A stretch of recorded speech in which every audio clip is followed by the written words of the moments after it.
Normally, as you at home know, I look forward very much to my conversations with Tim Kurkjian. But Tim, this week I've been dreading them. It feels like for the game, it's been a fight in a phone booth. There's nowhere to run, there's nowhere to hide, and it's one body blow after another. Now, as we talked about earlier in the show, this Altuve video, I am the furthest thing in the world from a conspiracy theorist. But as you watch it, and you see a guy step up in the box on one of the hardest throws in baseball and seemingly sit on a pitch, hit it to the moon, and then say, don't take my jersey off, it's hard for me not to connect the dots. What do you do with this piece of video? Well, Major League Baseball has said we investigated this and there's nothing to it. Jose Altuve has come out and said, I've never worn a device on my uniform, so I grew up in a house where you don't accuse without proof. Okay. So I'm going to believe it. However, this is the problem, Scott. This is what we are looking forward to now, moving forward, is that somebody mentions something like this, and these are the things we're going to be watching in every game from here on out. Is somebody doing something? Is somebody looking in the wrong place?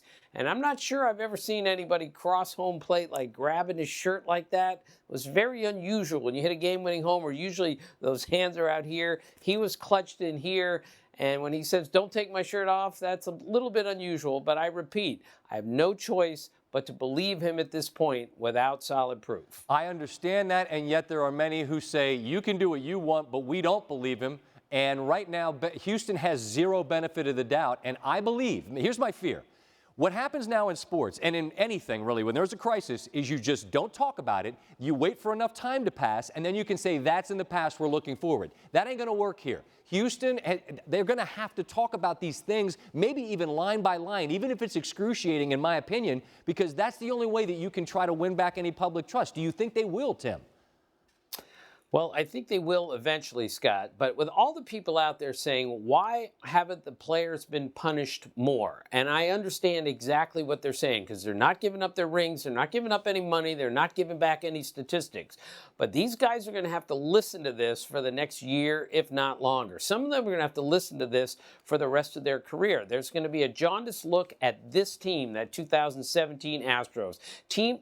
People are going to look at the guys on that team and say, was that real that season? Is it real now? Maybe that's not enough punishment, but that's what these guys have to look forward to over the next year and well beyond, perhaps, and they asked for it given what they did. You're right. And if you're the Dodgers of 17, if you're the Yankees this year with this video of Altuve, like, there's never going to be an answer that's going to be satisfactory, because we're not going to go back and replay it. Everybody in the game is going to have to live with this, and it's not going to be a whole lot of fun. I appreciate you, Tim. I hope the next time we're talking about something else, but I doubt it's going to be something else. This got legs, Scott, unfortunately. Talk to you soon. I kind of look forward to it. Thanks for watching ESPN on YouTube. For more sports highlights and analysis, be sure to download the ESPN app. And for live streaming sports and premium content, subscribe to ESPN+.